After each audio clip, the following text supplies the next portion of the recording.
Right. Good morning, everyone. So this is the second lecture on context-free languages. Perhaps it will be short, in which case I'll start on computability theory.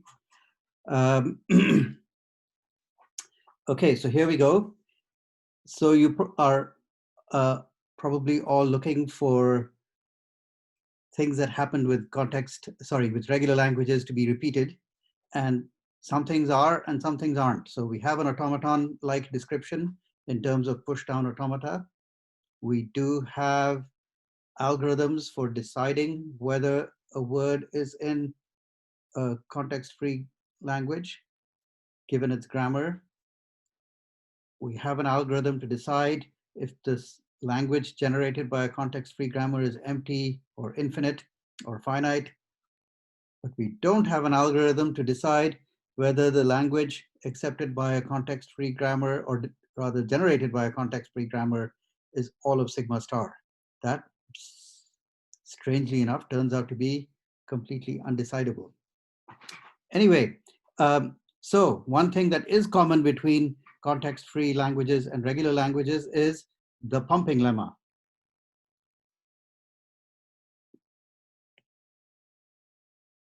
So there is a pumping lemma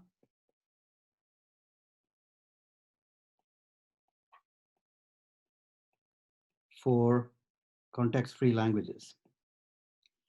Now, if you look at how the pumping lemma worked for regular languages or for DFAs, it crucially used the fact that the state space of the automaton is finite.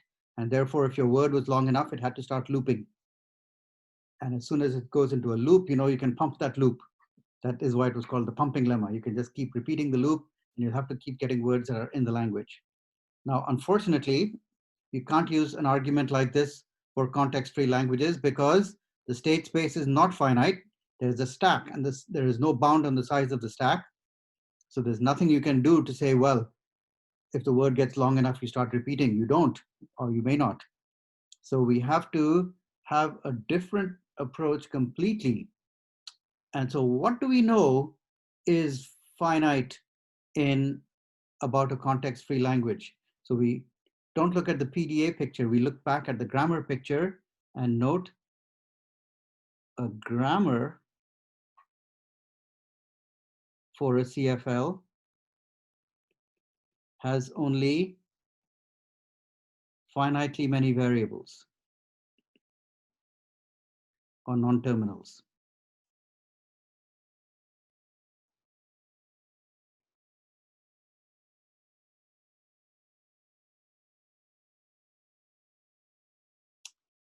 And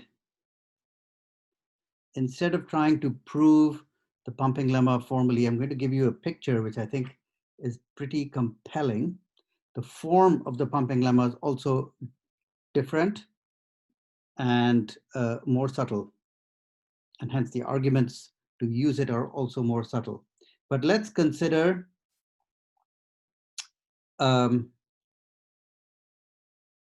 parse tree. So let's say we have a parse tree for some word in the language. So how does the parse tree work? You start with the start symbol. You use the start symbol to generate something, and then wherever there might be non-terminals in the string that you generate more stuff.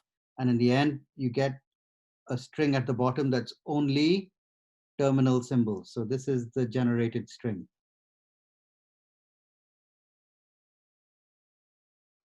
At the bottom here. Okay, so as you go down, as you follow a path from root to leaf, what you do is you see various non-terminals being used to generate further substrings according to some rule. Okay, everybody got the structure of the parse tree? So now, this parse tree has some height. Okay, so h is the height of the parse tree.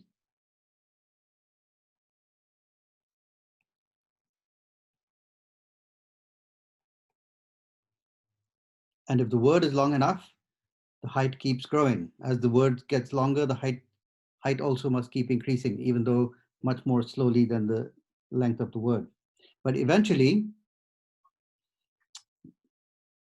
for a long enough word,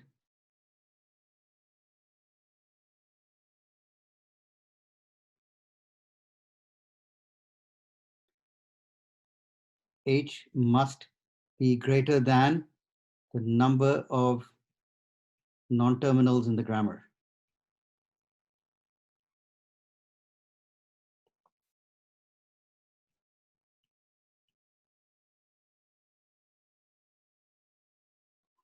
Okay, so that means as you go down this tree, generating substrings, at each of these internal nodes, you are hitting some non-terminal.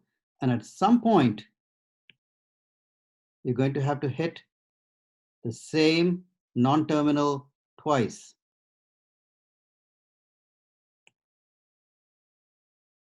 You can't have a distinct non-terminal at everything because the height has gotten too big. So at some point, you have to start repeating the non-terminals. So there has to be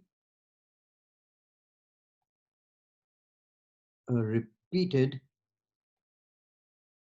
non-terminal.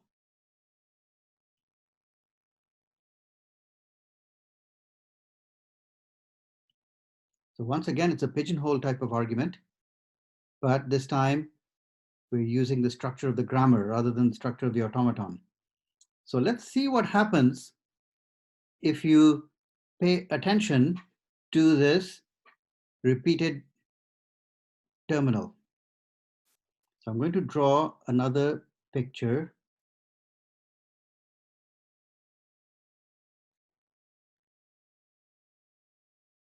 So here is your parse tree for some word. Starts with the root symbol S. Then at some point, there's a non-terminal T. And then you keep going down. And at some point, that non-terminal T repeats. And then this non-terminal will generate some string. This non-terminal will generate some string, and of course, S will generate the whole word, right? So if you look at what's happened to this string, it's decomposed into 5 pieces. So we'll call this piece U, we'll call this piece V, we'll call this piece W, this is X, and there is Y. Okay, so what do we know? S generates, after some number of steps, the whole string, U, V, W, X, Y, all concatenated together. T can generate different strings, but we know that it generates VWX, but also W, right? Remember, the same non-terminal doesn't just generate one string because you have choices about how you use your rules. So the lower T generates the W, the upper T generates VWX, and both of these are embedded substrings of the overall string, which is UVWXY. Okay, now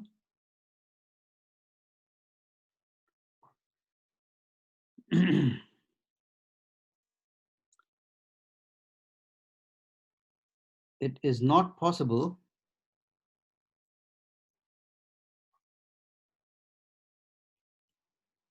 that both V and X are empty.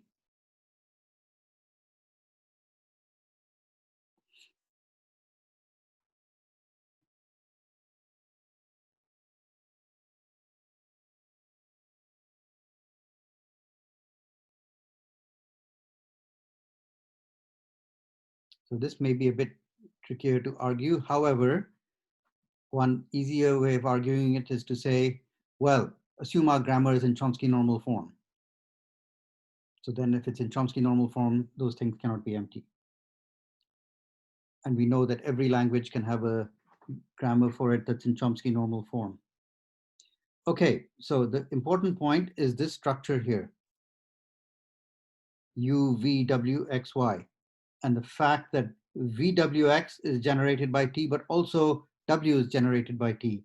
Now we do tree surgery. We cut out the whole W string. So now the picture looks like this.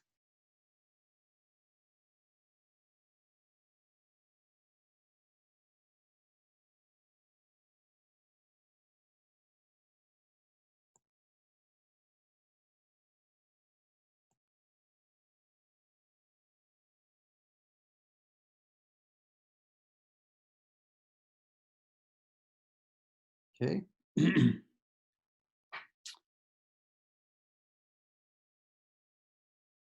We cut out this piece. So here is S, here is T, here is the second T, here is U, here is V, here is X, here is Y, here's the second T, and the second T, of course, generated W, which would have fit there. But we also know T generates VWX. So I can say, aha, with this T, I'm not going to use it to generate W. I'll use it to generate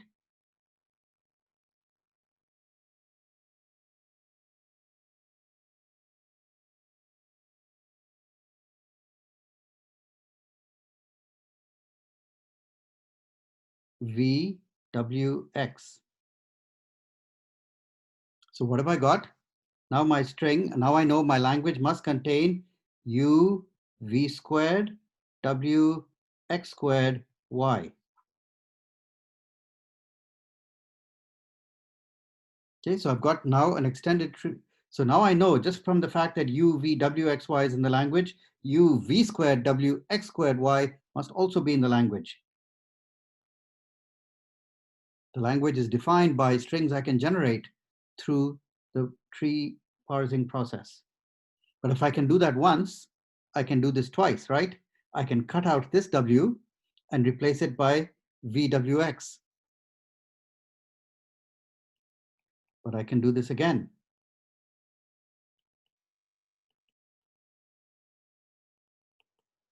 So U, V cubed, W, X cubed, Y is also in the language.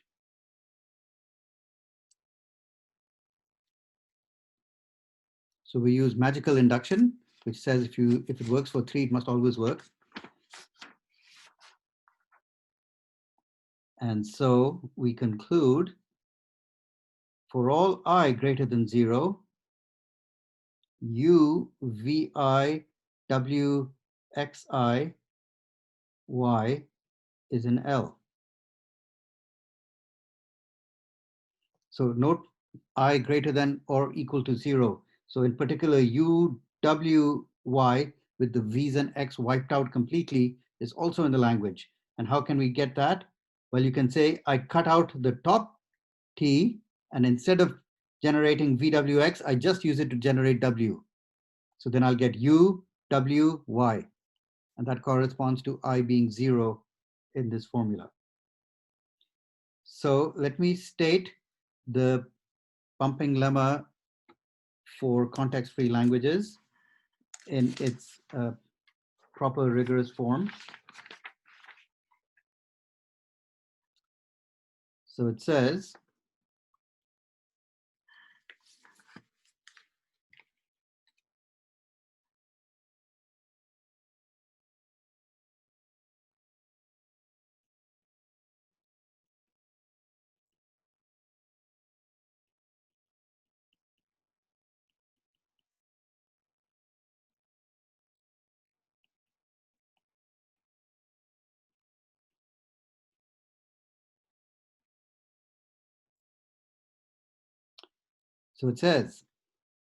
for every context-free language L, there exists a number P strictly greater than 0 such that for all strings in the language with the length of the string greater than p or greater than or equal to p, there exists now 5 things: u, v, w, x, y, all of them in sigma star, such that a bunch of things are true. 1, the original string can be decomposed like this. 2, the length of Vx is strictly positive.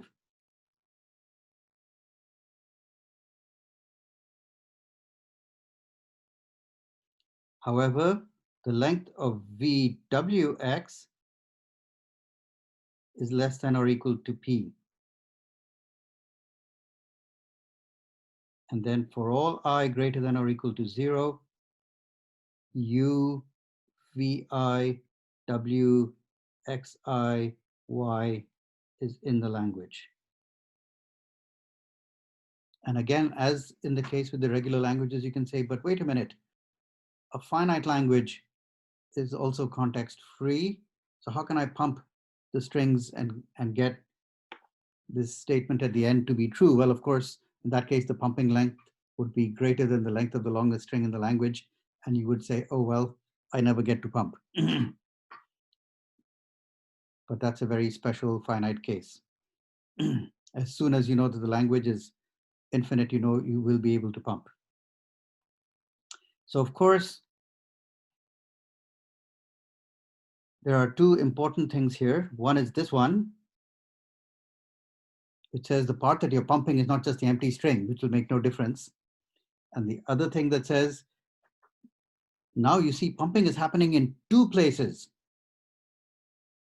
Before, we guaranteed that the pumping happened in the first p steps of the string. Now we're no longer guaranteeing that. The pumping might be happening deep inside the string, and it might be happening in 2 different, and not might be, will be happening in 2 different places together. But the point is those 2 different places can't be that far apart. And that's what this second thing tells you. And that's how we're going to use the pumping lemma. So to get this precise statement, of course, requires much more than just glancing at the pictures I showed you. The pictures are just intuitive motivation. And essentially, to prove it rigorously, it's most convenient to put it in Chomsky normal form. That's why you can get things like this. The fact that Vx is strictly positive. The length of Vx is strictly positive. Okay, so the contrapositive version is what we're going to use, of course.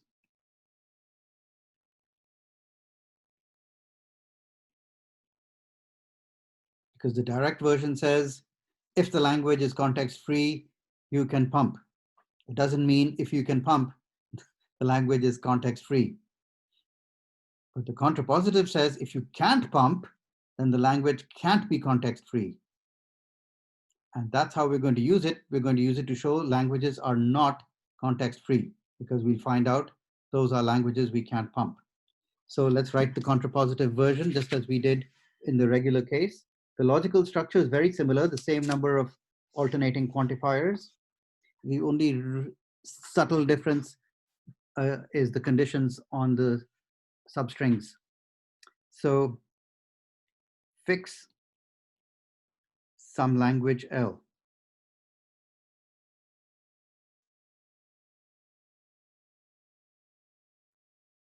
Then for every p greater than 0,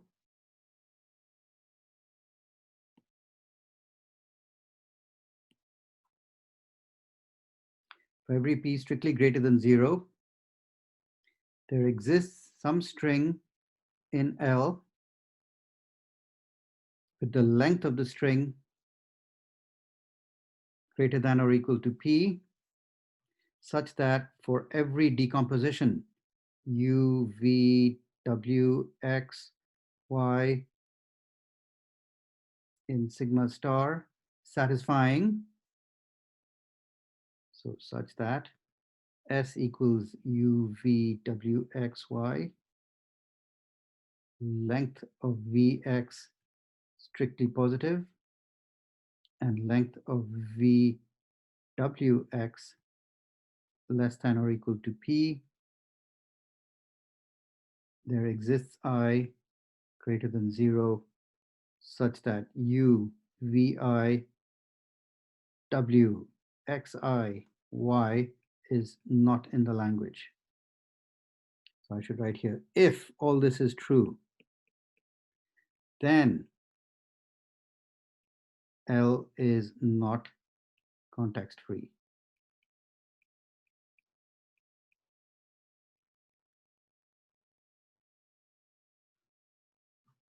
Okay, that's the statement of the pumping lemma.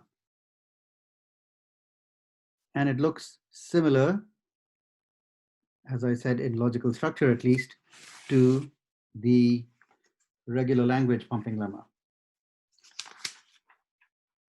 So there are notes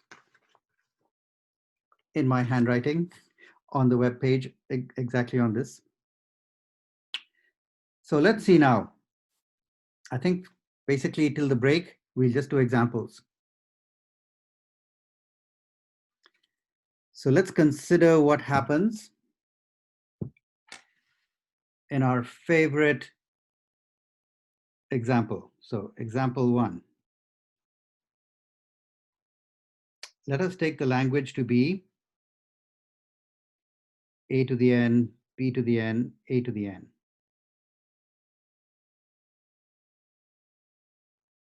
We could have taken a to the n, b to the n, c to the n, but really, you don't need to go to a 3-letter alphabet. And anything I'm going to say applies immediately to a to the n, b to the n, c to the n as well. So let's play the game with the daemon, right? We're going to show this language is not context free by showing it's not pumpable. And essentially, we're going to look at the contrapositive formula for the pumping lemma and show that we have a winning strategy against the daemon. So the daemon chooses P.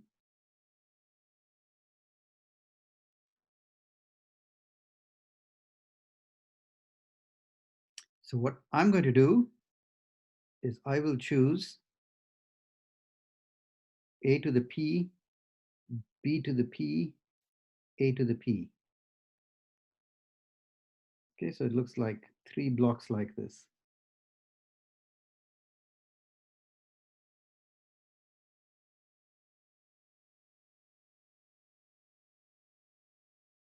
Now it's the daemon's turn. And what does she get to pick?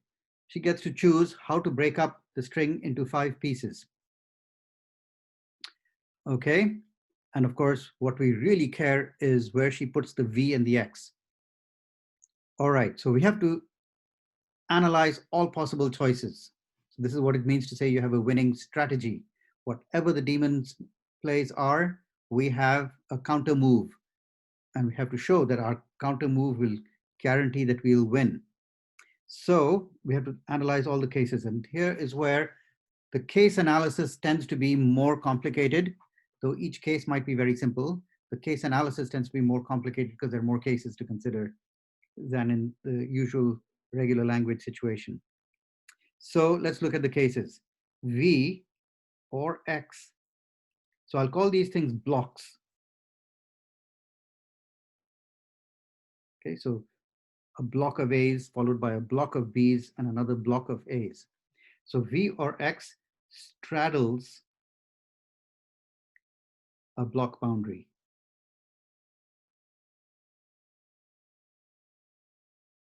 Then daemon loses with X with I equals 2 because A's and B's will be out of order.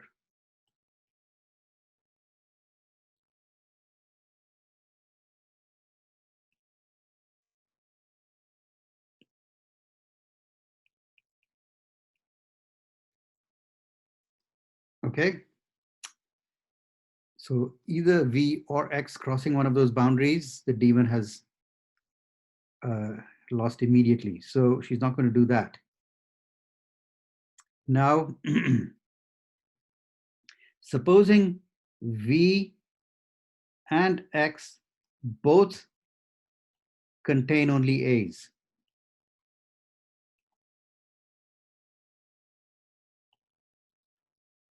And now, because of the condition VWX has to be less than P, then they must be in the same block.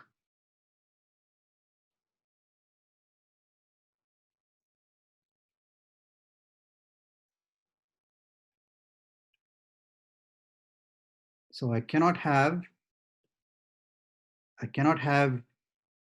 V over here and X over there. Because why? Because then VWX would be way more than P, because it has to include now this whole block of B's, which by itself has length P. So that is not possible. So if we somehow know that or if we're looking at the case where both of them consist exclusively of A's, they have to be in the same block, then I equals 2 will result in the demon losing.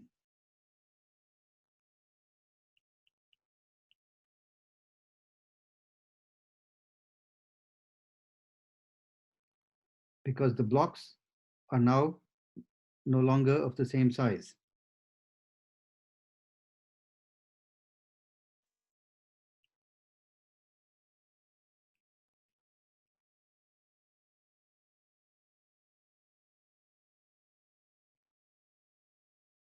Right? If both of them are here and I pump up, well, the front block has become longer than the other two blocks.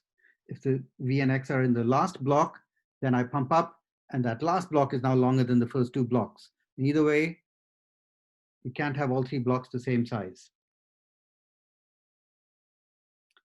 So V and X both consist only of B's. So again, I equals 2, demon loses. Because now the B block is too long. And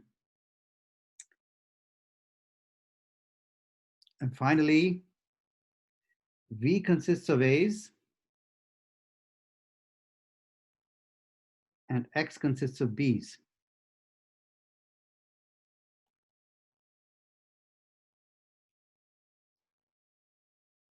Right? And now you can say, well, now as you pump up, maybe the V and X are the same length, so they'll stay the same length. Okay, but one of the three blocks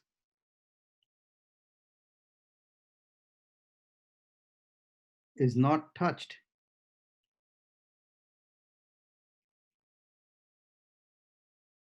So with I equals 2, two of the blocks may stay at the same length,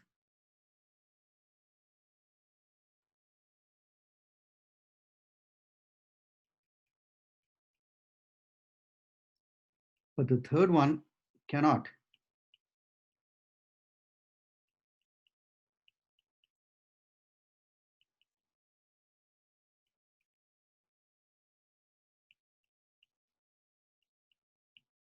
Okay, so again, the demon loses. And this covers all possibilities. The other possibility is essentially a symmetric version of this. V consists only of B's and X consists only of A's. In that case, the first block of A's is untouched. And though the pumping may keep the second and third block in sync, the first block will become too short. Okay, so no matter how the demon tries to break this up, she's going to lose the game. Okay, so we have a winning strategy.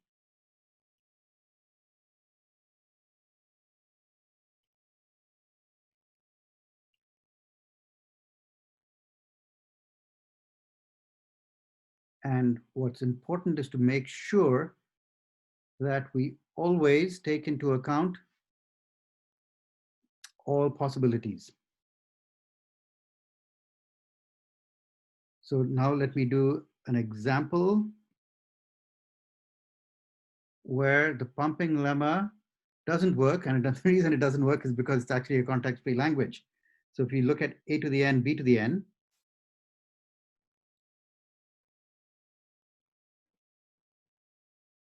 we know this is context-free but not regular. So of course, when we tried the regular language context-free lemma, we said, oh, well, the pumping will happen only in the a's. So you can pump up or pump down as you will, and they'll be no longer equal, and then we know it's not regular. But what happens in the context-free case? So you have a block of a's and a block of b's,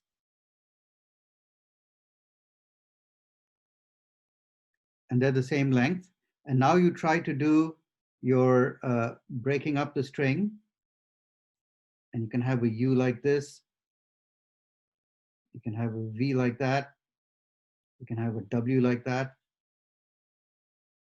you can have an x like that, and you can have a y like that.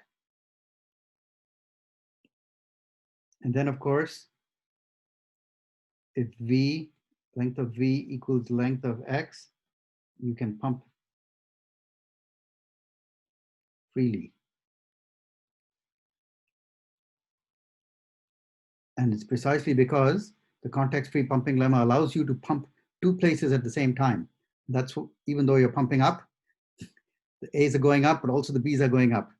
And so they're staying in the language. So here is a case you can pump.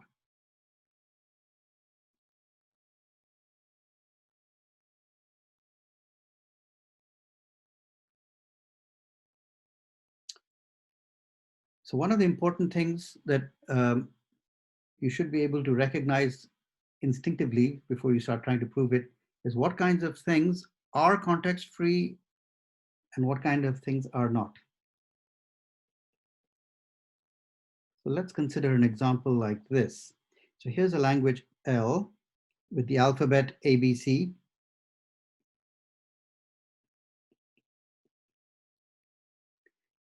And the language consists of strings of the form, well, of this form. Here, I plus j are non-negative integers.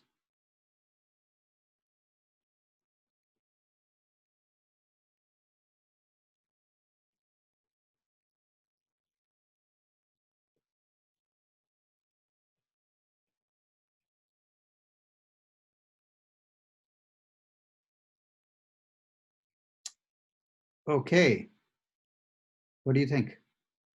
Context-free or not?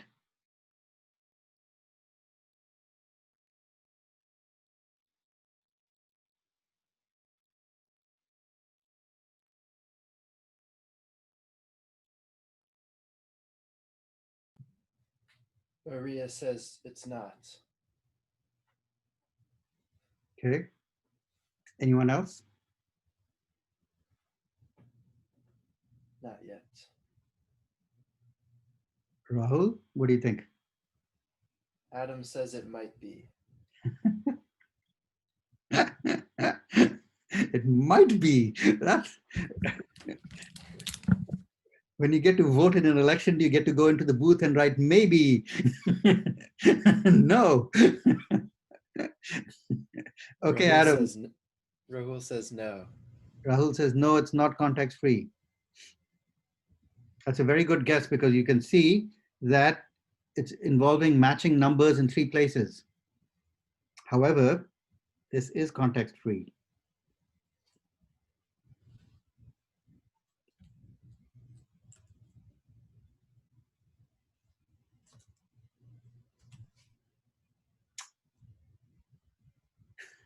So let's see if we can design a grammar for it.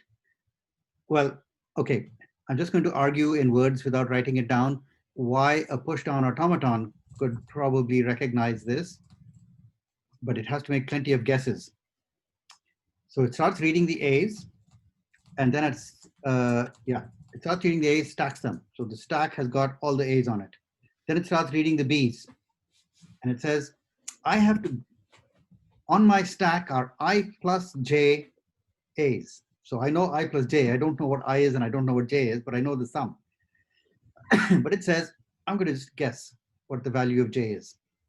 So it starts checking A's and B's, and it doesn't finish. At some point, it stops and says, stop, stop, stop. I know there are B's left. I know there are A's left, but I think this is J. So it just guesses this is the J. And after that, instead of popping the stack with the A's as it's looking at B's, what it'll do is says, now I'm going to start stacking the B's. So J of the B's have gone, so K B's are left. So it stacks the B's. And then it comes to the C's and says, okay, now I've got KBs on top of the stack and IAs underneath the stack. So I check off the KCs with the KBs, and then I check off the remaining ICs with the IAs that are on the stack. So you see, with only one stack and a couple of good guesses, you can actually do this. Okay, so I'll give you an exercise. And it's okay that the J is potentially unbounded. J is guessed. It guesses a J. Yeah. No, it's obviously not unbounded, it's bounded by I plus J. But like the potential size of I plus J is unbounded, right? These are unbounded stacks. This is why it's an infinite Okay. space machine. Gotcha. So exercise, cook up a CFG for it.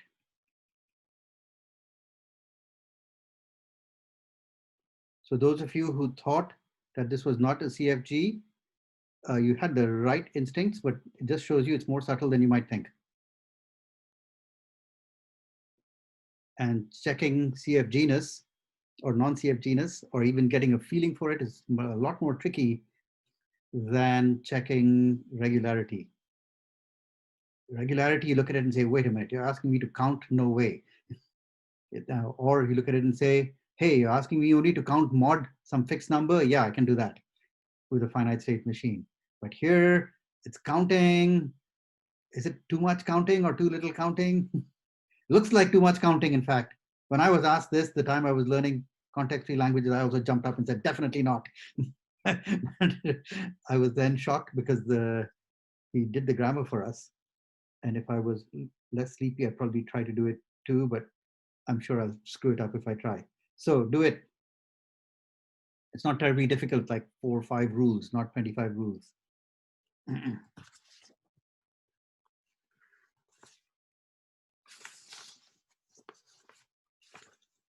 Okay, here is a beauty.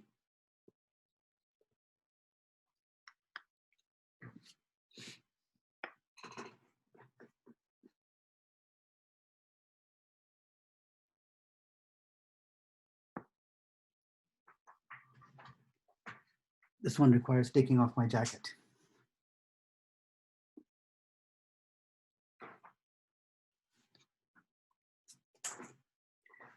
All right. So I'm going to assume that the size of my alphabet is at least 2. For definiteness, you can just pretend it's 2, which is enough to show you the phenomenon. Let's look at 2 different languages. L equals WW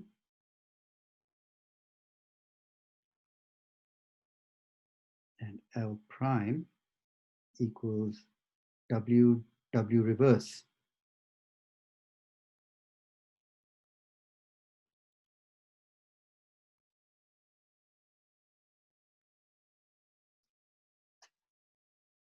So what do you think of these languages?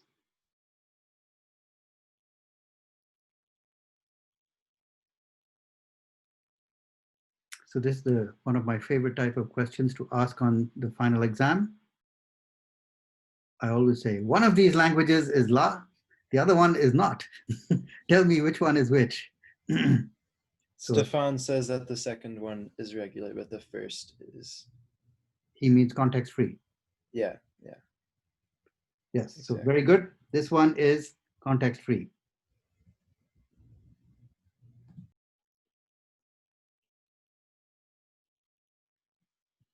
And you can kind of see why. You have to guess where the middle is, but you stack W on the stack as you read it. And then you come to the second half, which is also W, but in reverse order. So now you have to just compare, because of course, when you put the things on the stack, the last thing is on the top of the stack. And so having the second string reversed is perfect for you, right?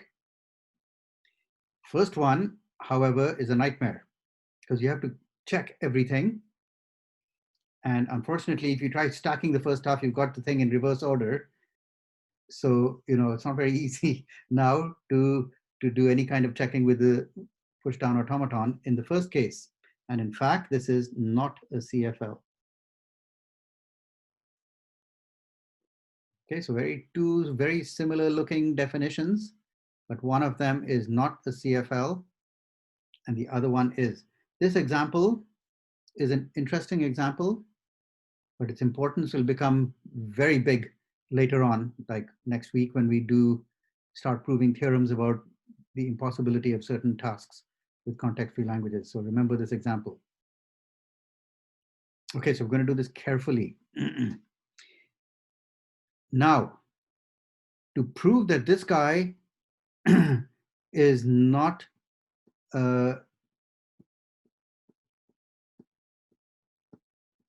regular, sorry, to prove that this guy is not context free, we can confine our analysis to the two-letter alphabet, two-letter alphabet case. But even two-letter alphabet, all kinds of stuff may happen. The first word may be of arbitrary complexity, and then it has to be exactly repeated. So just to make our lives simple, we're going to use this fact. So fact, if L is context free and R is regular, then L intersection R is a CFL. And actually, now that I've explained how automata, pushdown automata are equivalent to context-free grammars, the reasoning is quite simple. So if you want to check that this intersection is also a CFL, well, you've already got a pushdown automaton to recognize L, you've got a DFA to recognize R, you can just run them in parallel. That DFA to recognize R is not using stack. So one stack is still enough. We've just got a more complicated state space, but it's still a pushdown automaton. Okay, so so this is clearly true. Intersection of two CFL is certainly not, because now you possibly need two stacks. But anyway, if R is regular and L is context free, then you can intersect them. So what we're going to do is we're going to intersect L with a regular language to make it into a slightly tamer form,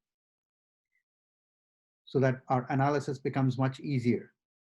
Once we do that, and if we prove that that thing is not context-free, then of course the original L could not have been context-free. Okay, is this strategy clear? So we use R equals A star, B star, A star, B star. We will show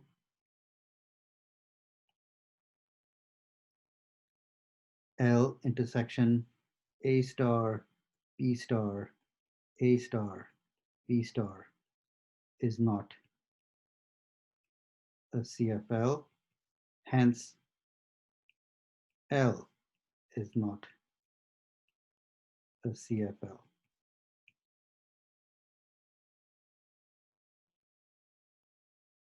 Okay.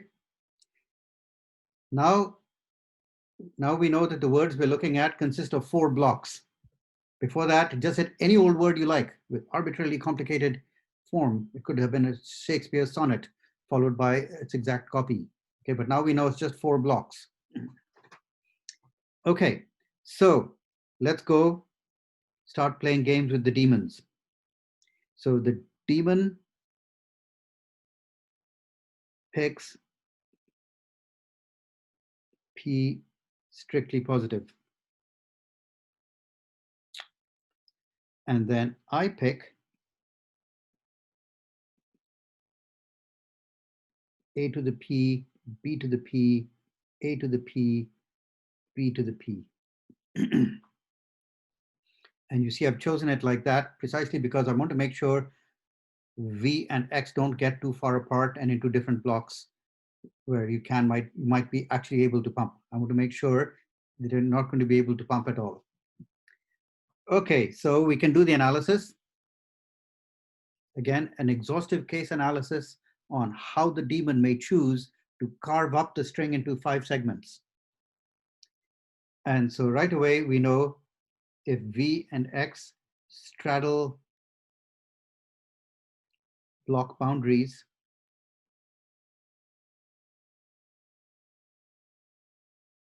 the daemon will lose.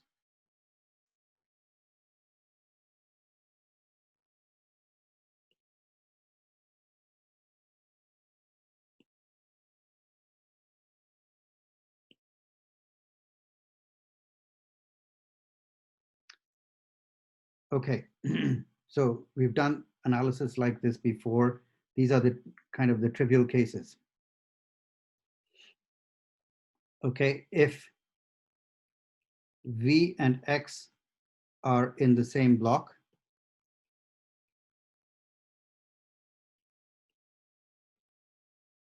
daemon loses immediately. Exactly as we analyzed before. When you're writing up your solution for the homework, don't just say that, at least write a line. But please don't write pages. Sometimes people write amazing number of words to say simple things. Okay. So if the V's are in the first block,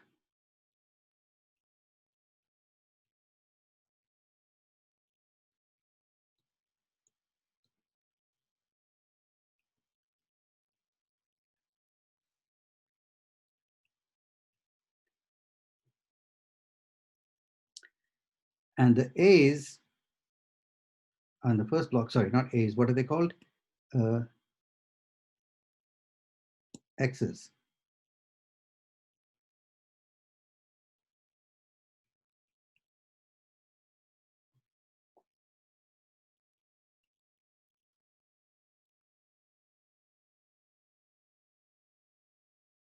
Okay, then choose I equals 2, but now we have to do some explanation. Okay, so let's look at this word. It's got 4 equal segments. My God, my geometry is dreadful. Okay, hang on a second. Let me make them look at least somewhat like equal blocks. Okay, there we go. All right, 4 blocks. Here are some A's. Here are some B's. Here are some A's. Here are some B's. So let's analyze where we could be putting V and X. So it could be that V is here and X is here, right? This is the case we need to discuss. But some things that we don't have to discuss is we don't have to worry about V's being here and X's being there.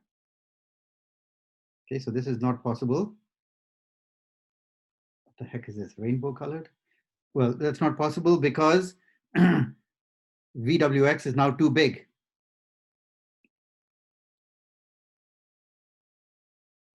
Okay, similarly, it's easy to see that the V and the X have to be in consecutive blocks because I can't put a whole block between them because VWX has to be total length less than P when I've made these blocks maximal sized. Okay, so it's always a case of 2 successive blocks that we have to worry about, and the argument is going to be the same as the one I'm doing here. It could be that V is here and X is there, V is here, X is there, but it's only the this case that we have to worry about. Now you might think this could be pumpable.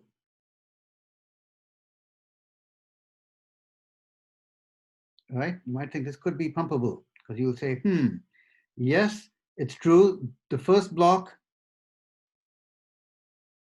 let me try some more civilized color. Okay. So it could be that this block becomes longer and this block becomes longer. But who said that this was W and that was the copy?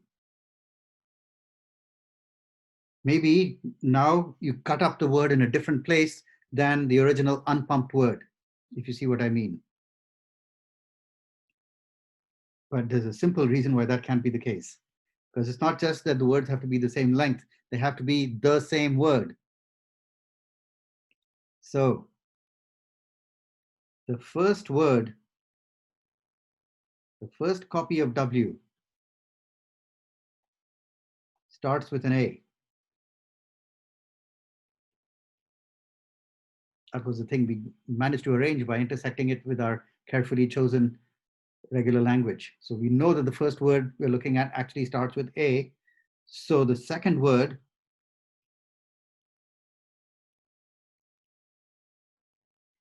cannot start with B.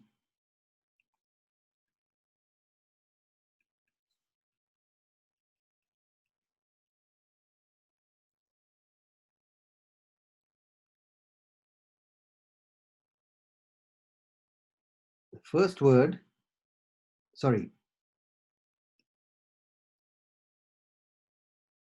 the second word, the second copy of W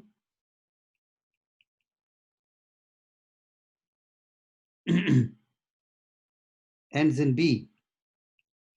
Why? Because we see it's B at the end there, right there. So the first copy must also end in B.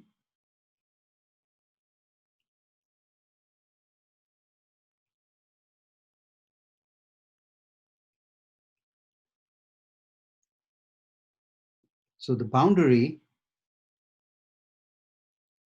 between the two copies of W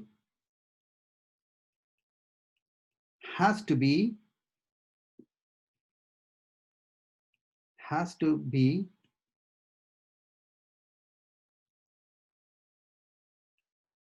at the end of the second block.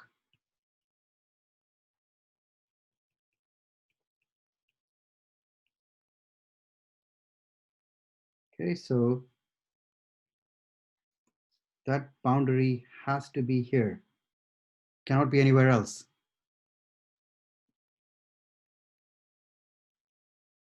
But now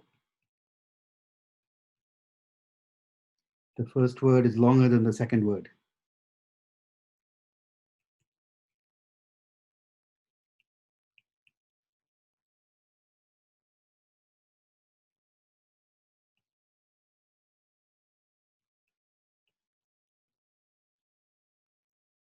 After pumping.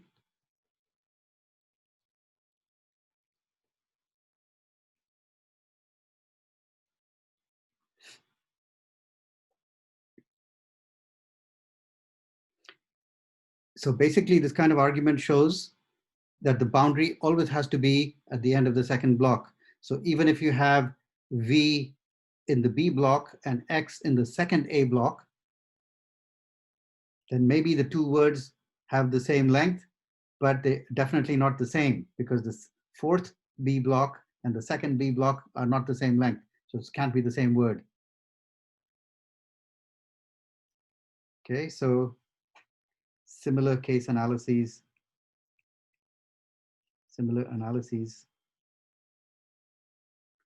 for other cases.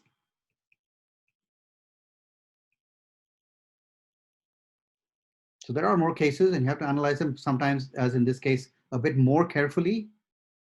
And of course, we haven't done any funky numerical things, which we're about to do. But this is a really extraordinary example.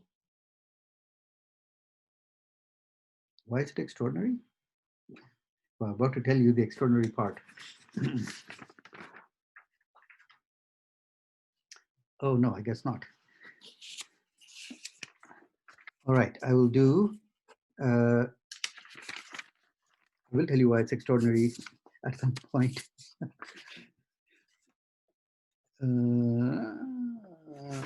Okay, okay, very good.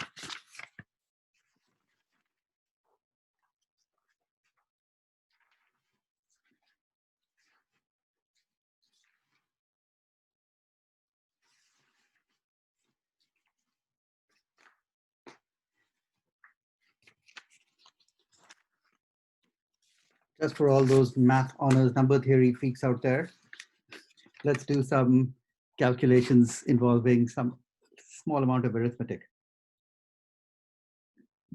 What was this, example 3 or 4? 4.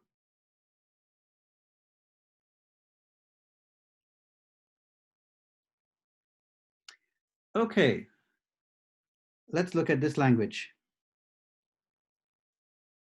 I don't know why I switched from AB to zeros and ones, but what the hell.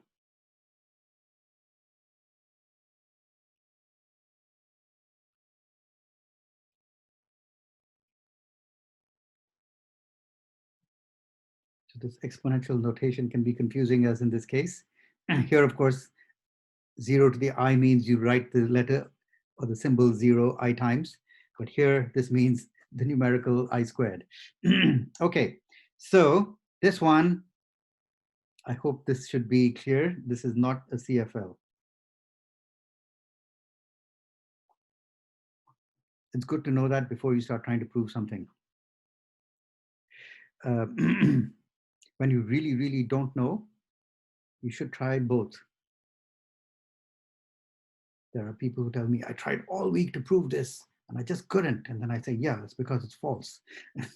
So thank God you were able to prove it. So sometimes I have seen people on exams, I ask them, is this language context free or not? And I don't tell them. I said, if it is, give me a grammar or a PDA. If it's not, do a pumping lemma proof. And they are just get fixated on one direction and they force it in and produce extraordinary proofs. Okay, so if things are turning out to be a bit hard, maybe it's because it's false and you should try the other way. Anyway, this one is definitely not a context-free language. So maybe you guys are all modern rationalists and don't believe in demons. So we'll just say adversary. So we'll play games against the adversary. So adversary.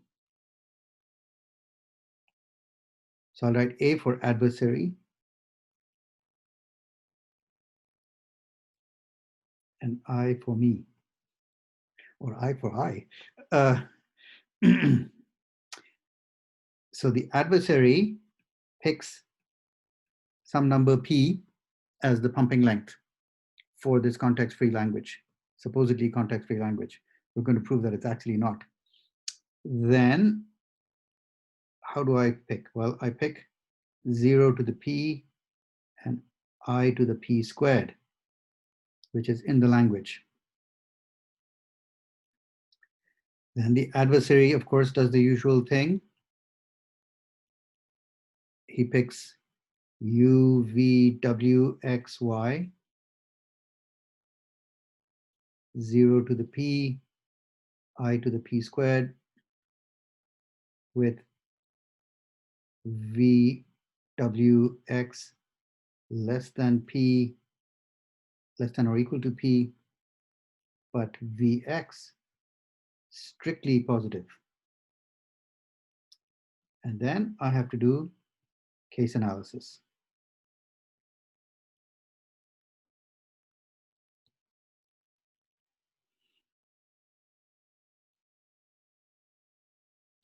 So supposing V, W, and X are all zeros.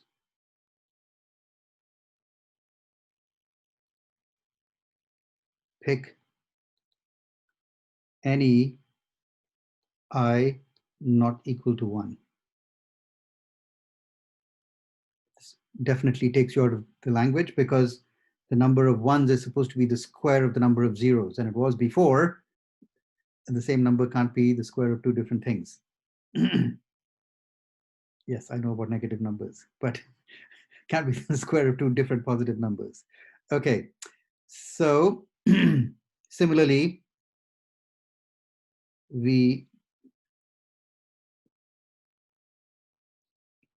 VWX all ones, pick any I not equal to 1. By the way, I equal to 1 is guaranteed to be a stupid choice. So there is no condition under which the right choice is I equals 1. All right. So V or X straddles the boundary.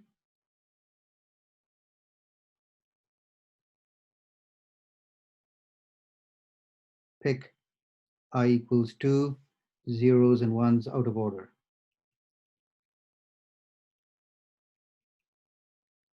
Okay, so it's not going to have the pattern pure zeros and pure ones. So just on pattern matching without looking at the counts.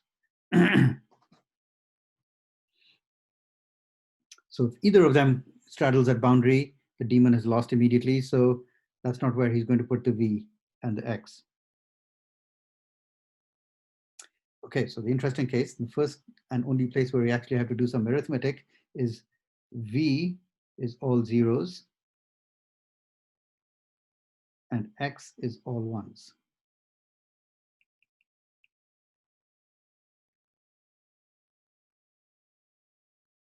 So now I'm going to pick I equals 2, but now I need to justify why this thing is not in the language. So let's say length of V is some number M strictly greater than 0.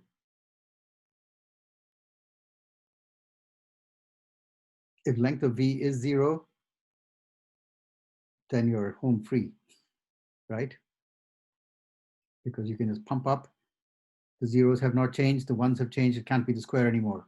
So the only difficult case is when both of these are strictly positive.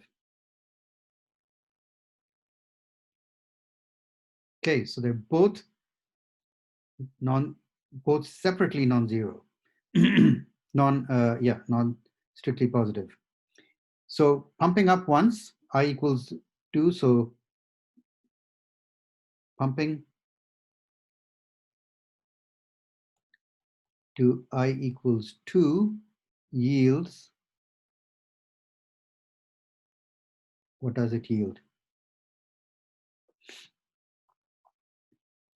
0 to the p plus m, because now there are 2 copies of length m. So the first one, of course, just gives you back the length p, but the extra one gives you the additional m. And this one is going to give you p squared plus q.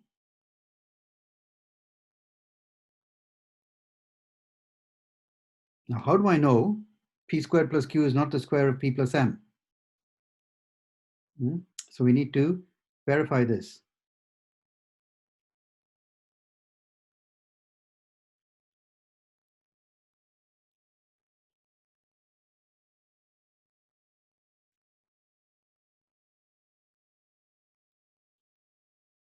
Maybe q is so much bigger than m that it managed to still be the square. So let's do some calculation. So p plus m squared is p squared plus 2pm plus m squared.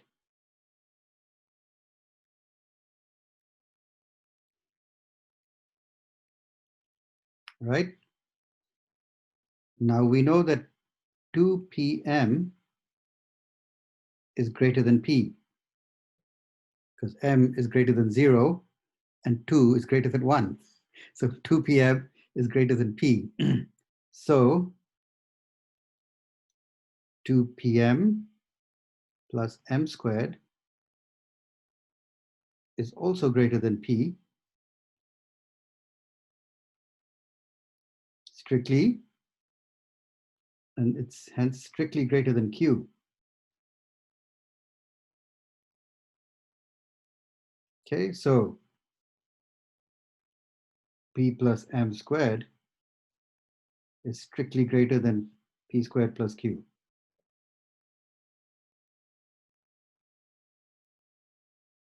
So the pumped string is not in the language.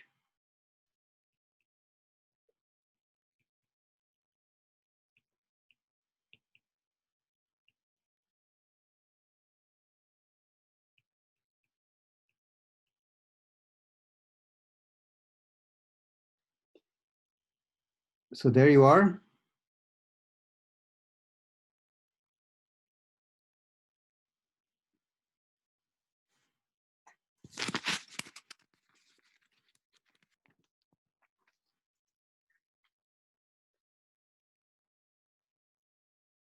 So there's all kinds of things you can do. Let's do one more like this.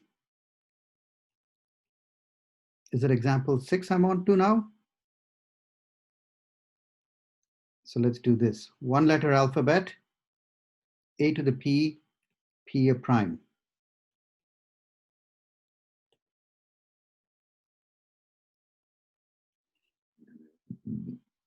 We're going to use P for pumping, right? So let me use a different letter.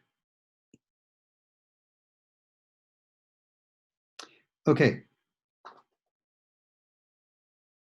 So we already saw that finite state machines can't be testing whether numbers are prime. But even if you have a stack, you can't do that. However, if you have two stacks, you can do that. Right. So let's do the game. Adversary chooses some P as the pumping length. What can I choose?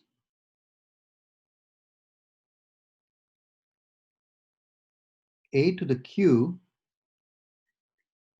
where Q is strictly greater than P and a prime. Okay, so don't confuse.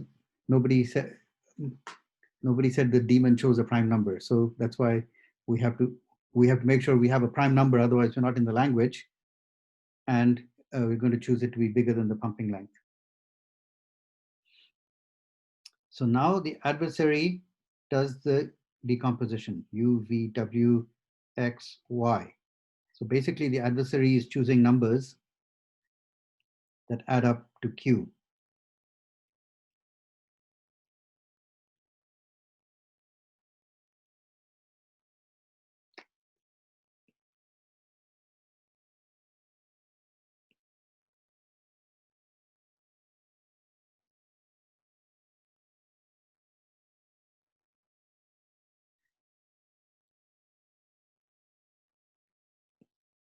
Whoops. Okay, and of course, the other conditions must be met. Vx has to be strictly positive.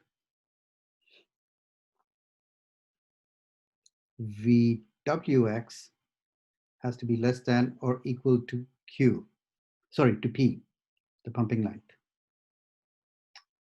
So let Vx, let the length of Vx be some number R, which we know is strictly positive. And what are we going to do? What's my choice? So I can't just choose two. Who knows? Maybe adding R to Q produces another prime number. I have no idea. Okay, so in fact, the concept of prime number is all about multiplication, right? Because the definition of prime number is these are the numbers that build up all the integers through multiplication. So the additive properties of the primes are very deep and subtle. There are all kinds of things that we still don't know, like we don't know if there are infinitely many twin primes. So anything additive about the prime numbers tends to be a deep and difficult question. So we can't, this is not a deep and difficult question, but we can't just say, oh yeah, q plus r is not a prime. We don't know. So we have to choose I with some care. So we'll choose I to be q plus 1.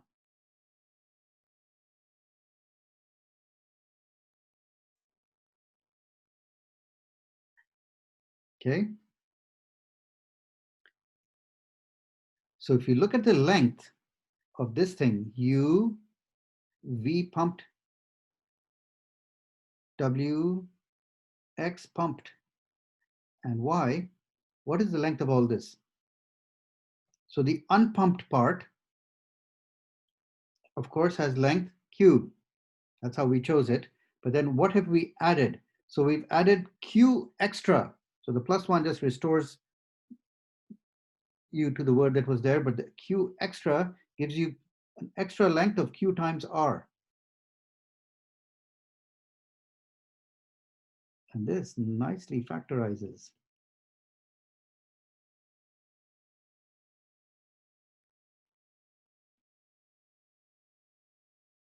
Right? How do we know this is not a prime?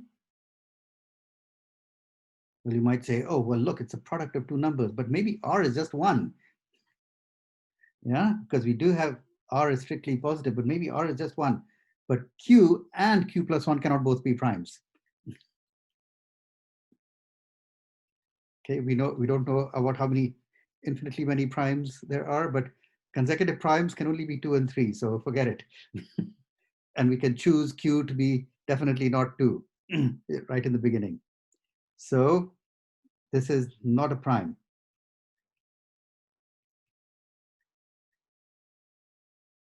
So the pumped word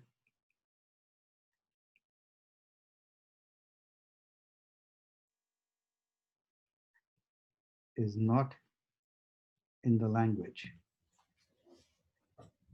Now And you might look at this and you say, wait a minute, didn't we do a proof like this for regular languages? And didn't it like, wasn't it even the same proof? So in fact, theorem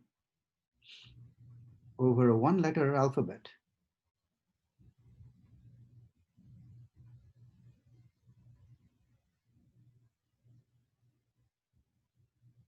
a language is context-free if and only if it is regular.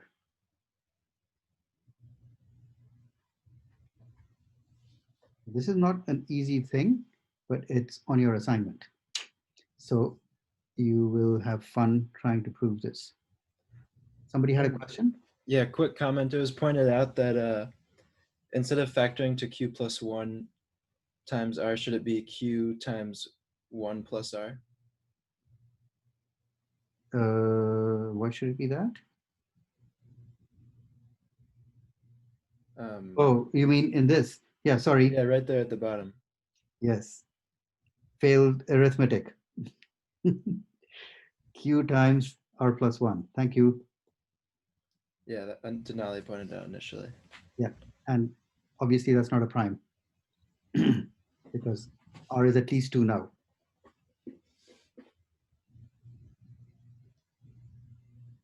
Okay, very good. Thanks. So similarly, you can prove a to the 2 to the n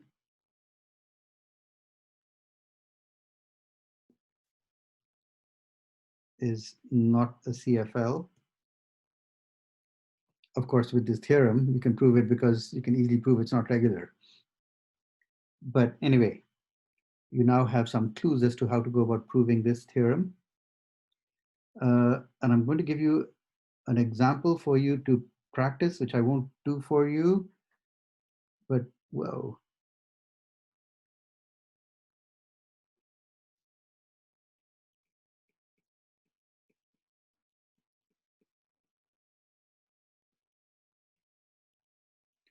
So the language is a to the I, b to the j, c to the k, 0 strictly less than I, strictly less than J, strictly less than K, not a CFL.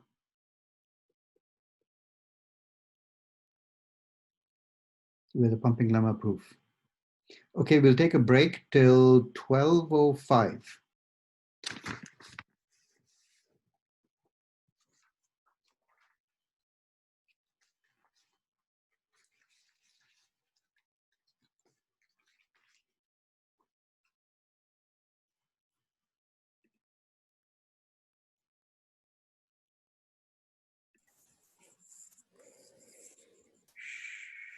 Share.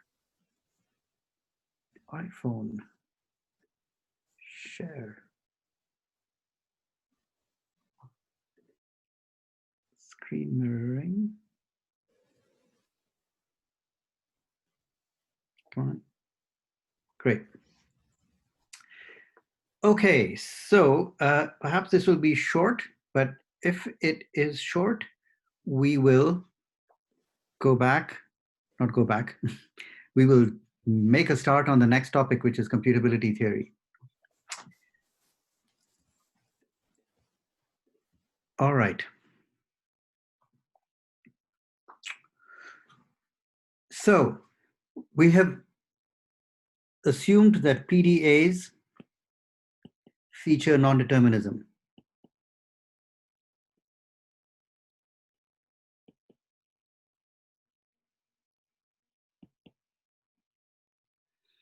And in fact, this cannot be eliminated.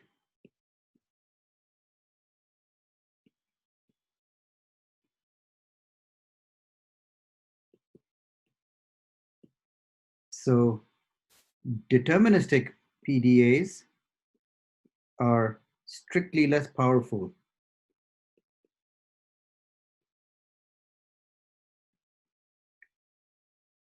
than PDAs.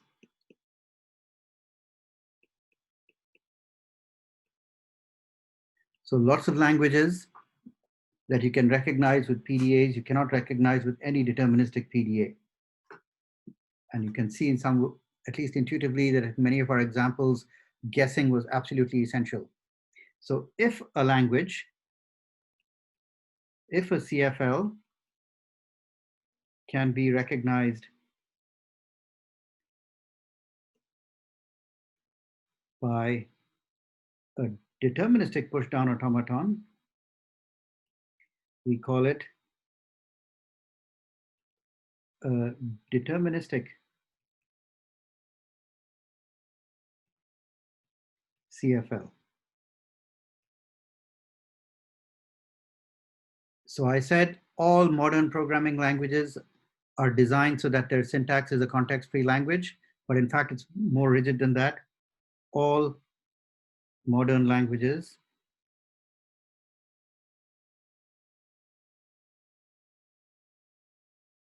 are designed to be DCFLs. And the big virtue about DCFLs is that checking whether a string is a valid string for this grammar is linear time instead of cubic time. So we saw the algorithm yesterday where we had to do essentially dynamic programming to find out whether a word is generated by a context-free grammar. But if we know it's deterministic, then it's basically one pass from left to right. You don't have to do backtracking and other things as in dynamic programming. Okay, so all modern languages are designed to be DCFLs, and even that is more restricted. So there was a lot of research into the classification of deterministic context-free languages. There were there was a whole families of things called LL1, LR1, LALR1, all kinds of different classifications were there. And if you take Comp 520, a compiler class, you will spend quite a lot of time studying specifically deterministic context-free languages and algorithms for parsing them quickly. Okay, but I'll just tell you some salient features about DCFLs. First and most importantly, DCFLs are closed under complement.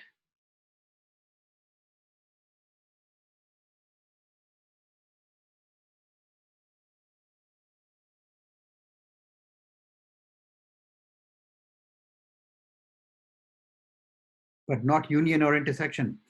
Because the way we did union was you make a non-deterministic guess as to which one to go to. So you could have two DCFLs, you take their union, and that union language will not be recognized by any deterministic push-down automaton.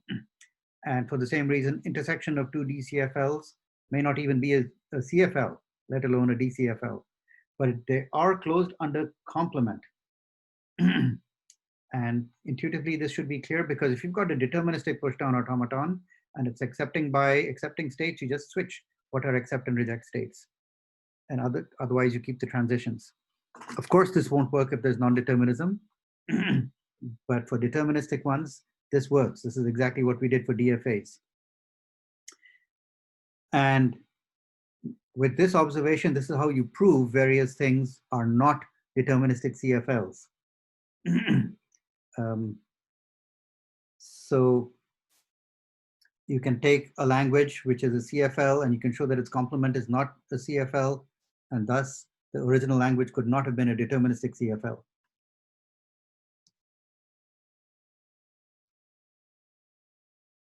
Okay, so important facts. I want this fact to be in your brain, so that's why there's an assignment question on it in assignment 3, but I'm not going to say more about it than what I've just said. I could write down a formal definition of DCFL, but basically I'm going to say it's a DFA plus a stack instead of an NFA plus a stack. Okay, so what I want to do is tell you some unexpected things. So I've been saying many times the complement of a CFL need not be a CFL. So I'm going to spend maybe 20 or 30 minutes looking at one particular language. So recall our favorite language. L is WW.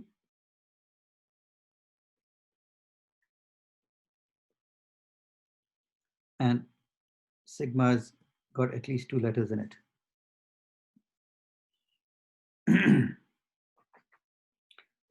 So the first thing I want to do is to prove, whoa.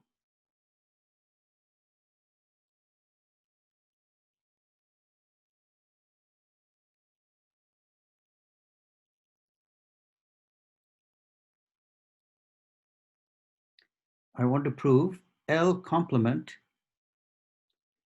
is a CFL.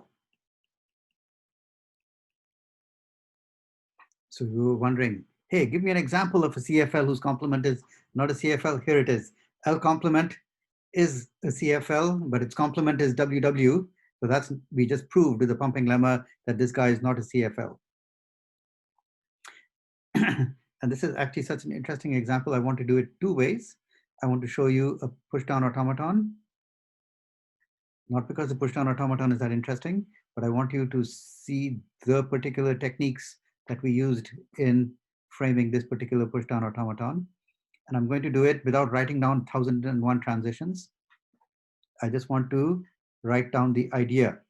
And on the course website, I have put this handout, which is an explicit discussion of the PDA and how it works. And I believe I've also put an explicit grammar for it. But anyway, I'm going to show you both these things here now. So first thing is to note, L complement can be recognized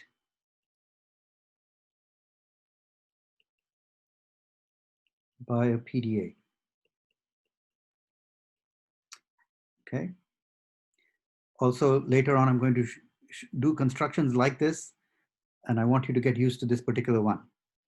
So its importance is beyond yet another example. So how does the PDA work? Well, what is an L complement?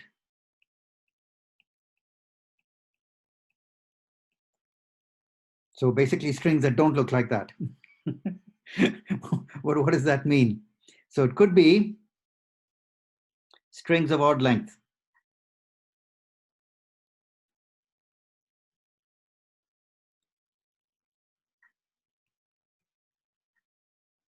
Now, To check whether a string has odd length, that's just a DFA with 2 states even. So you make a guess. What kind of string is this? You'd say, I think it's just an odd length string.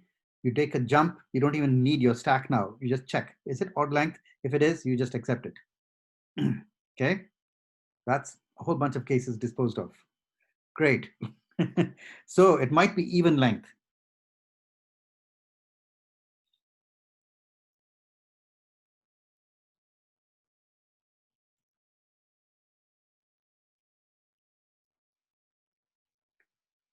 So if it's even length, then it can be written as the sum of two equal length words, which we'll call W1 and W2. So length of W1 equals length of W2. So it has this form, length of two words of equal length, but W1 is not exactly equal to W2, right? Because that, otherwise then it would be an L. Okay, so we're saying not an L. So if it's going to be even length, then I have to make sure that those, when I split it in half, the two halves do not look the same. Good. So what does it mean to say two words are not the same?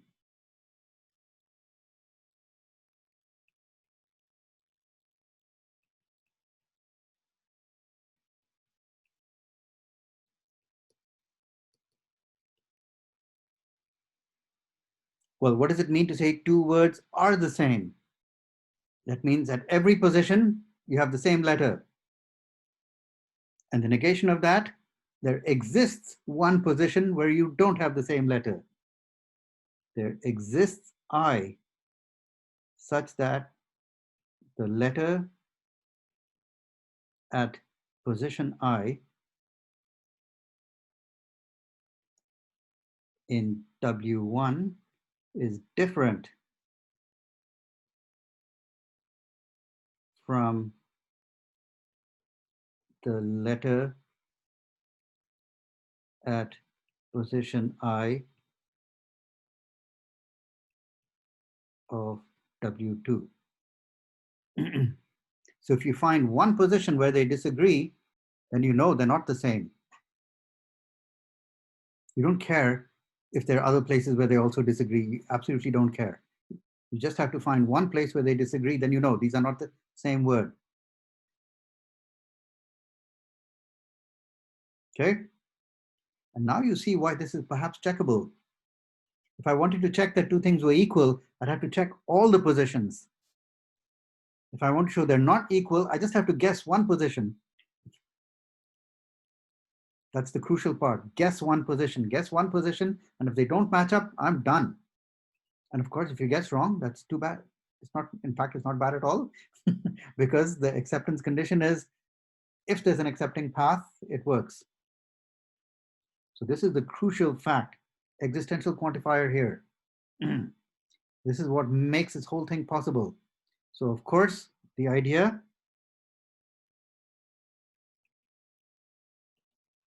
guess where I is, and guess where the middle of the word is.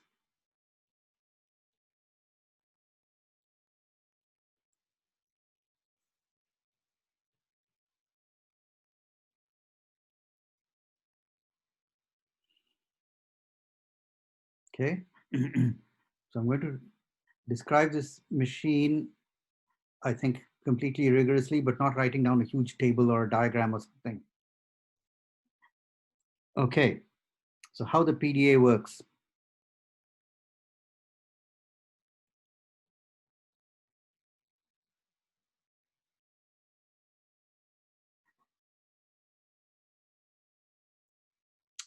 So let's say the two words have length n, okay, have length n each. And the structure looks like this. So each of these x's and y's are going to be individual letters. There's x1, there's x2, there's xi minus 1, there's xi, that's xi plus 1. Then it goes on. There's xn, then there's y1, then there's yi, and then there's yn, right? So here is a word.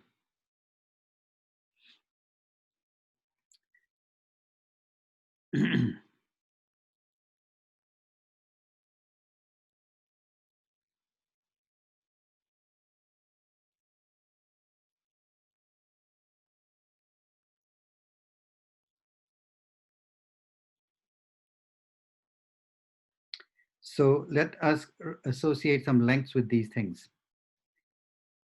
So this thing is of length I minus 1. This thing is of length n minus I. This thing is at position I. So all told, the first word has length n. And similarly here, this thing has length I minus 1. And this thing is at position I. And then this thing after that has length n minus I.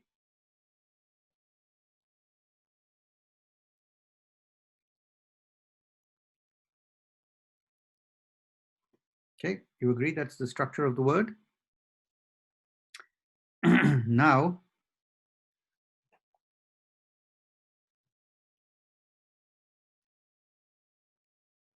so what is it going to do?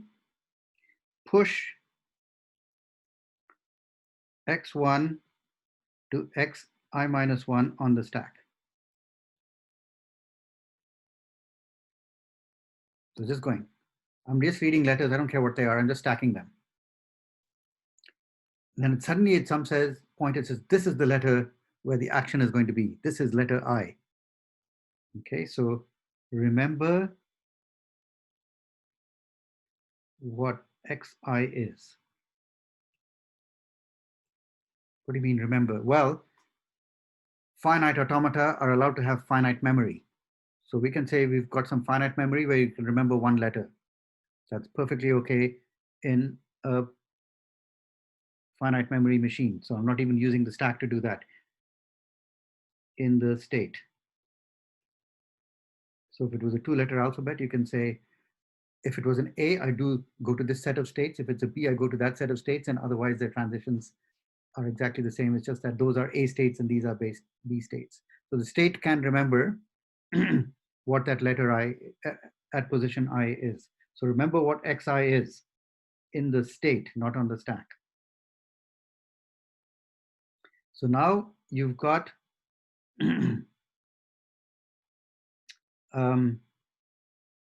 you've got I minus 1 things on the stack. Now start popping the stack.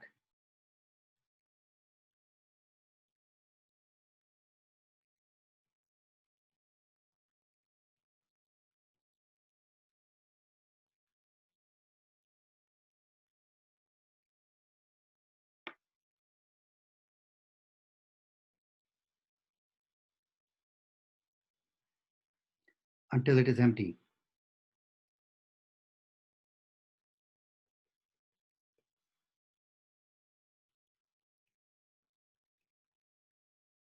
Then start pushing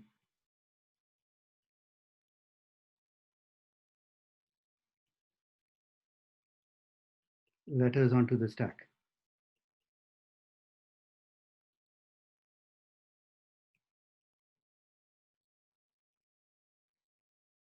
Okay. Now at some point it says, aha, it guesses where yi is.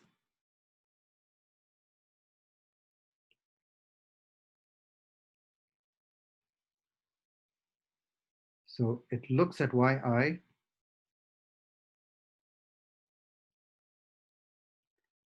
and compares it with xi.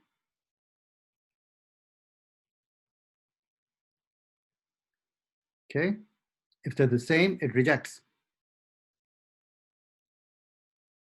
If they are different, if they are different, it says, oh, good, they're different. So let me go on. It then pops the stack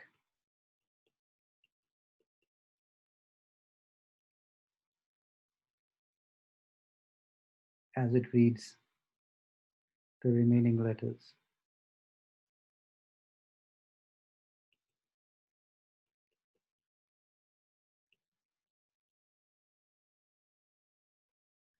Now, so the point is, if the stack is empty at the end,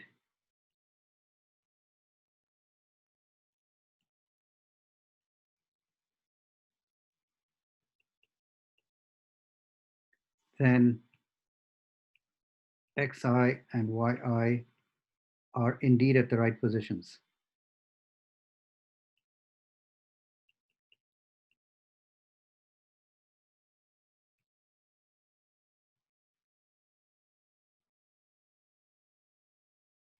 So how do we know that? So first you pushed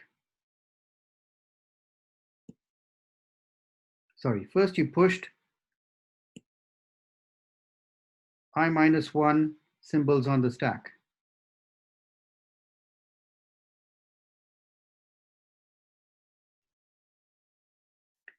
So then we read xi. After that, how many letters were there between xi and yi?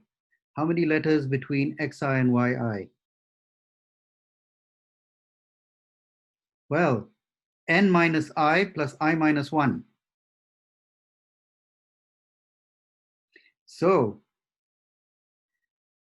you've got n minus I plus I minus 1 equals n minus 1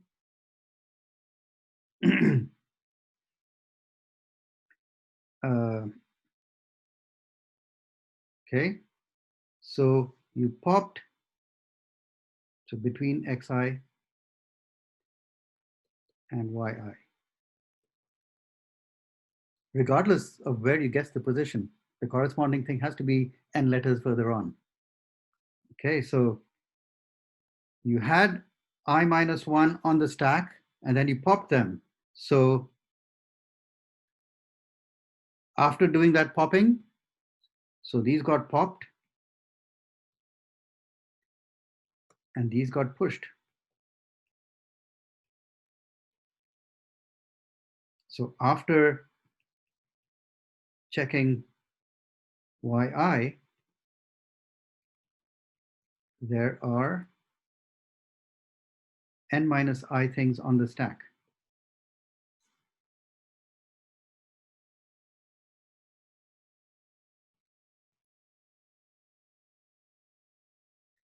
And so, does that match? Yes. There you go, n minus I letters after the yi. So if the stack is empty, so this exactly matches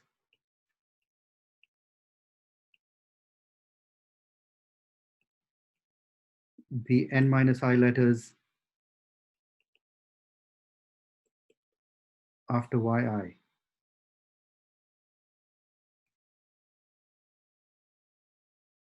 So basically, this last check guarantees that xi and yi are at the same position. Okay, so yeah, it can make lots of guesses, but in the end, it has to verify this guess. So this guarantees that it's really comparing two letters that are at corresponding positions, and it used the stack in a crucial way to do that. Okay. And of course, now you can do whatever you like. You can check inequality of those two symbols.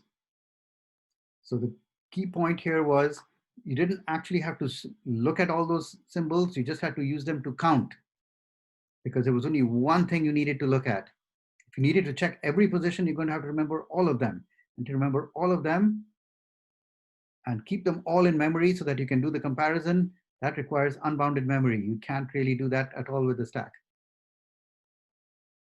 Okay, that's why WW is not checkable, but WW complement is checkable because you just have to guess one place where they must disagree.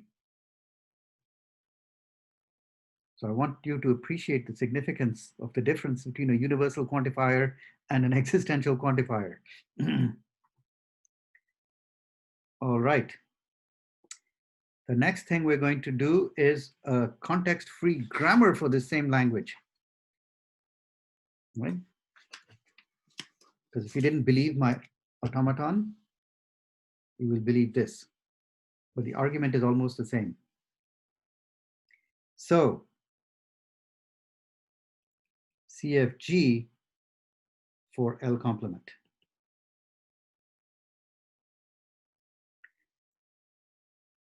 So the grammar looks like this. The non-terminals are S, A, B, C. And the terminal symbols, I'm just going to pretend it's little a and little b. And so the grammar looks like this.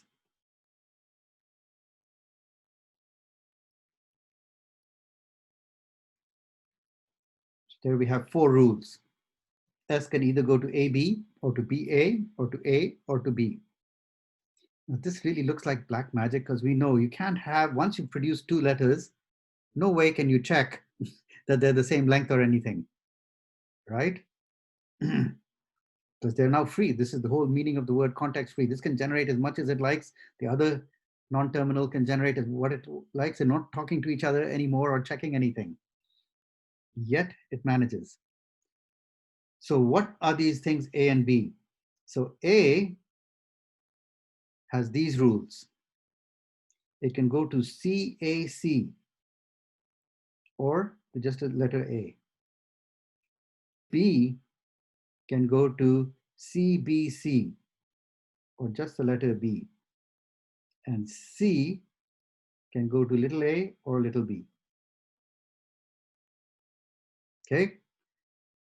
So this just allows, I could have written, you know, A, B, C, A, B, B, B, A, B, B, B, B, 4 rules for this and not have the C thing, but this just allows me to write it. It says C produces 1 letter. I don't care what. It just produces 1 letter. It could be either one.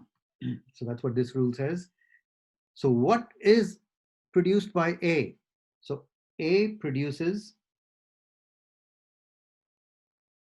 odd length words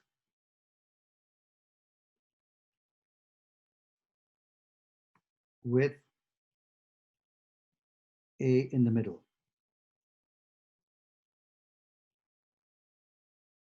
And you can see that. I can keep spawning this rule. So I'll stack equal numbers of C's on either side of me. Those C's can be anything I feel like. So it can produce absolutely anything. But when I finally stop the process, it'll be with a little a. And that little a will be exactly in the middle. Because every time I use the other rule, I put equal things on either side. This is what context-free grammars are good at, putting equal things on either side of some generating symbol. Exactly the same thing happens with B. So B produces odd length words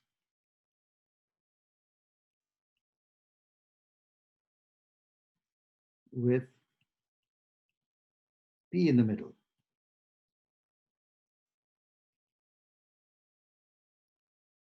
So I said in this language, WW complement are all possible odd length words. And you can see S goes to A is one rule. It says produce any word with an A in the middle of odd length. That's in the language for sure. Produce any odd length word with B in the middle. That's in the language. So between them, I've got all the odd length words because any odd length word either has an A or a B in the middle, right? So I've got all my odd length words. Now I have to worry about the even length words. So that's, of course, produced by these rules, AB and BA.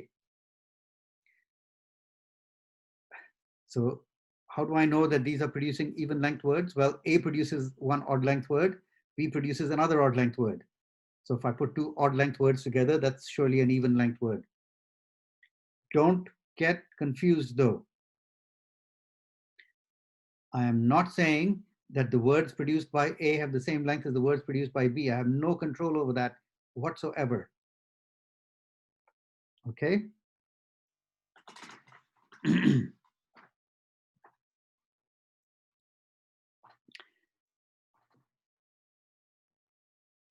So what does S goes to AB produce? The same analysis applies to S goes to, so this is the complete grammar, by the way. I just have to justify that it's doing the right thing. So let's look at this rule. S goes to AB. It produces a string. Ultimately, this generates a string with the following structure.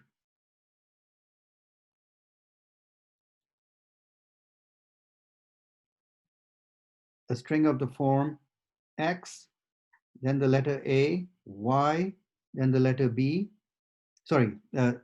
Y, then U, then the letter B, and then V. And this will be generated by A, and this will be generated by B. And I never promised that the length of this is equal to the length of that. Certainly not. Nothing can promise me that. So what am I promising? Length of X equals length of Y, length of U equals length of V. Got it? That's what I'm promising.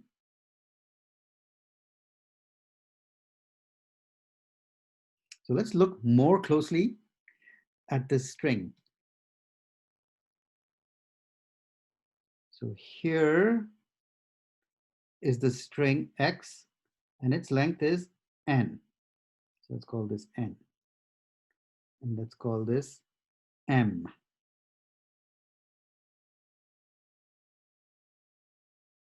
Then we've got the letter A. So it's at position N plus 1. Then I've got Y. Then I've got U. And nobody told me that U and Y are the same length. Then I've got V. Okay, so there's N things here, M things here, M things here. Where's the middle of the word? The middle of the word is not there. The middle of the word, let's, without loss of real generality, say N is strictly greater than M. Analysis is exactly analogous if it's not. So the middle of the word is somewhere here.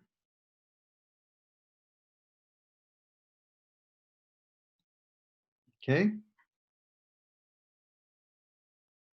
And this length here is N minus M.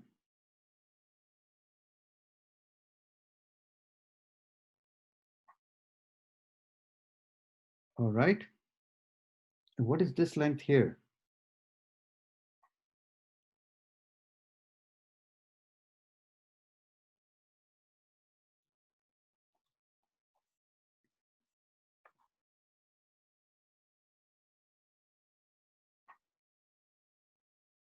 That's M.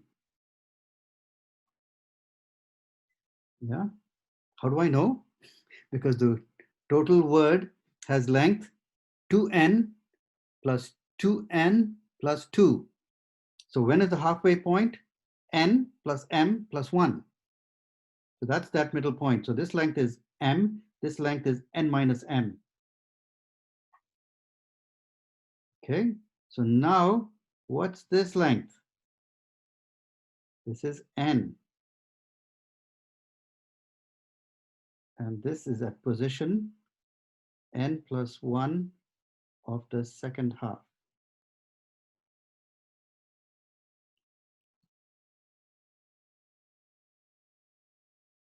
Right?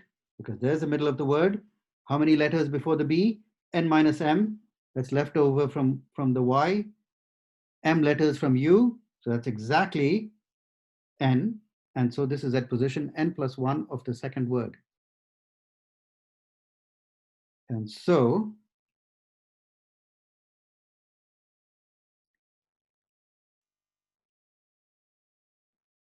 there is guaranteed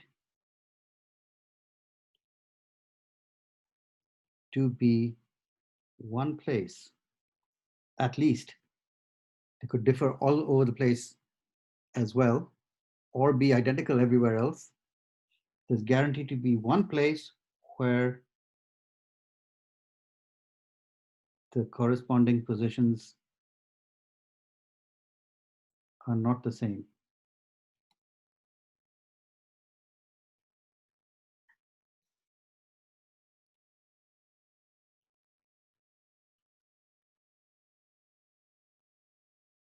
This is an extremely non-obvious grammar. I mean, the grammar is simple, but until you stare carefully at these strings, you don't see why it's guaranteeing that it's producing a mismatch at corresponding positions.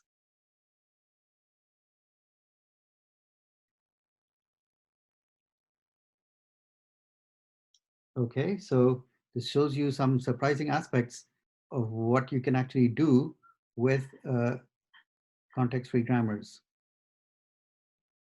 There was a question about the idea of the language WW, where W is in sigma star, but instead Maria was wondering if it was a stronger condition where it's WW, where W is in L, and L is a regular language.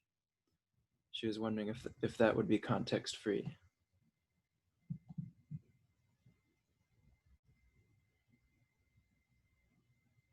No.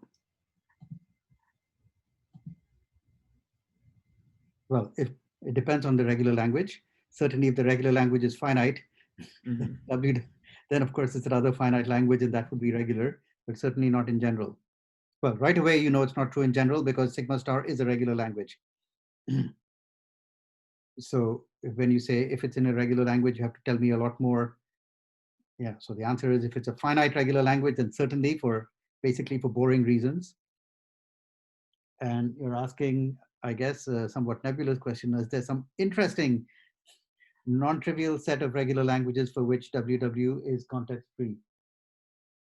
So it all depends on what you find interesting. So I don't find the finite example interesting. Mm, and for sure, it's not true for general regular languages because that would have to include sigma star. Okay.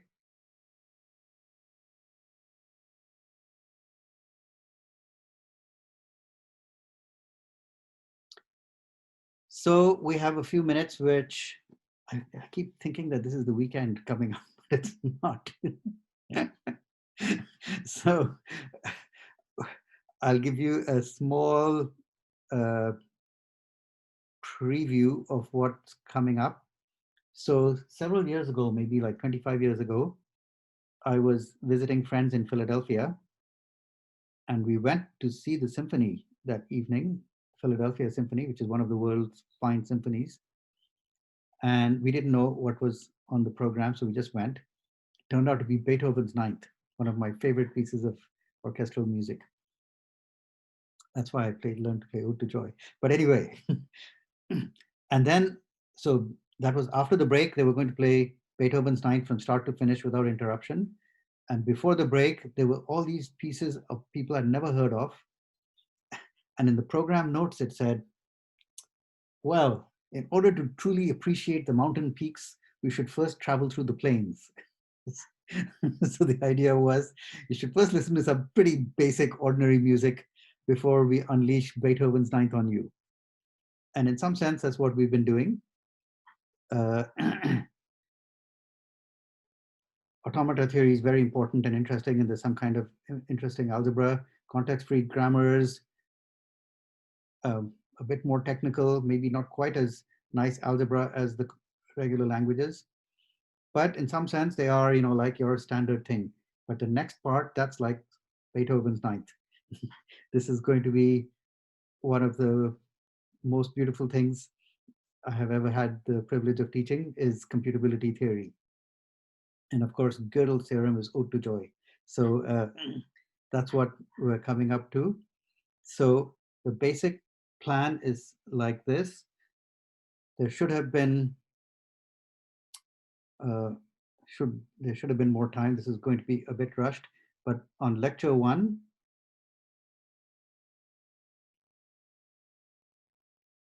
which is on Thursday,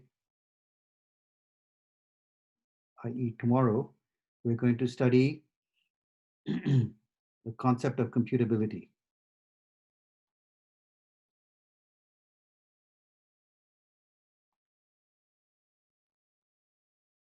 And there was this basic question: what is a computable function?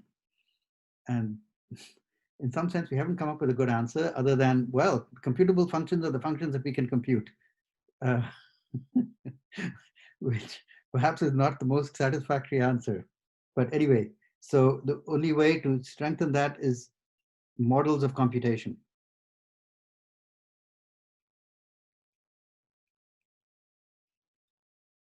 And then we will talk about the unsolvability of the halting problem.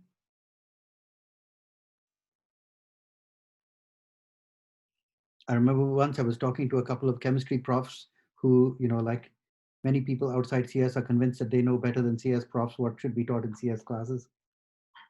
So they were telling me, they were complaining like, the students take comp sci and then they come to our to work in our labs and they don't know how to hook up the spectrometer to the computer. And I was going, yeah, well, that's not what we teach in our comp sci classes. And he said, what do you teach then? So I said, well, one important thing is the existence of unsolvable problems. And he had never heard of it. And he said, isn't that an arts topic? And he had no idea that there was a technical theorem that said there exist unsolvable problems. So here's a fact: there exist unsolvable problems, nothing to do with we don't have enough hardware to do it. It is built into the nature of logical truth that there are problems that cannot be solved. And nobody, not Apple or Amazon, is going to solve them. Okay, so we will talk about one particular unsolvable problem. And then we will do some basic concepts like computably enumerable functions. And we'll talk about a very, very, very fundamental concept called dovetailing.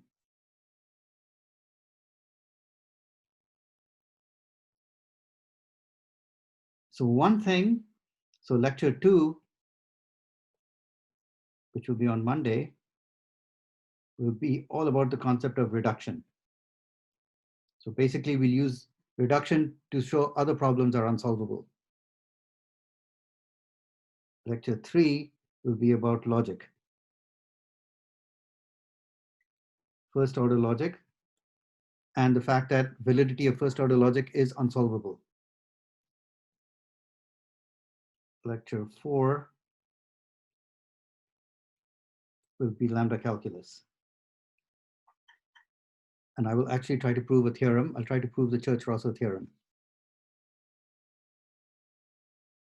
Lecture 5 on Thursday will be Gödel's theorem.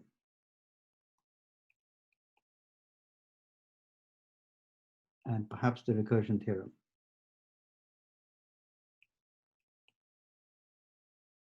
And I'm not 100% sure, I may flip these.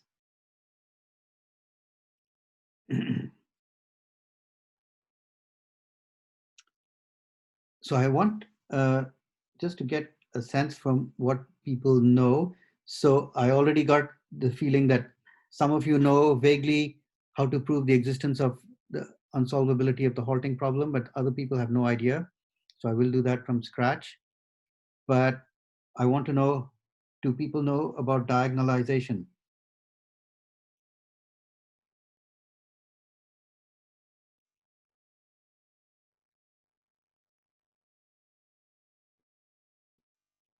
Yes, so people know that there exist uncountable infinities.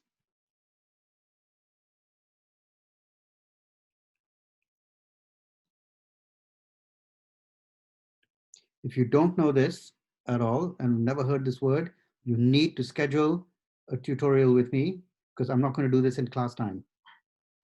This is something that I think is supposed to be taught in Math 240. And if you've taken Math 240, you should certainly know it. But if not, I will, uh, I mean, we won't actually use this fact, but this style of argument is absolutely crucial. And you are not part of our global culture if you don't know this fact. I think everybody, arts majors, phys ed majors, everybody should be taught this fact because this is one of the cornerstones of Western civilization. um, yes. So, are there people who don't know diagonalization?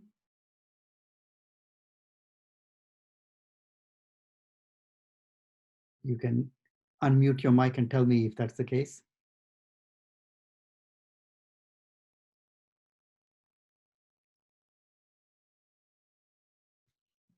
No point saying it on the chat because I'm not looking at the chat. Uh, I do need to know. that everyone's good. Everyone knows diagonalization. As long as you're talking about like Cantor's diagonalization argument and how you Yes. did. Okay, so we're good. So Cantor did great things. His diagonalization argument is actually one of his easiest ones. He proved that every countable, dense, linear order without endpoints is order isomorphic to the rationals. Right? You think, how many countable, dense, linear orders do I know? So dense means, well, linear order means any 2 points are related. Dense means between any two, there's always a third. Countable means countable. And you think, rational numbers. Okay, and maybe all the rational numbers plus square root of 2, you can shift them up and down, hardly matters. They're all this look isomorphic to the rationals. And you say, well, do I know anything other than that one? And the answer is no, because Cantor proved that's the only one. So Cantor proved all kinds of amazing things. But yes, Cantor's diagonalization argument, the whole crux of it is you construct, you use diagonalization to show that something can possibly exist. And that's exactly how we'll show that there exists a computational problem that has no solution. Essentially, by those of you who are interested in category theory and so on, there is a very beautiful categorical way of presenting all these things as one thing. Cantor's diagonalization argument, Turing's halting problem argument, all as the existence of a certain fixed point in a certain category. And this is worked out by Bill Lovier. And there's a nice exposition of this by a guy called Noson Yanovsky. So if you Google Noson Yanovsky fixed point, you will get his beautiful paper on exactly this topic. So 5 or 6 different things like that are all shown as instances of one big fixed point theorem. Okay, let me stop here. I will see you all tomorrow, where we will plunge into computability theory. And let me stop sharing and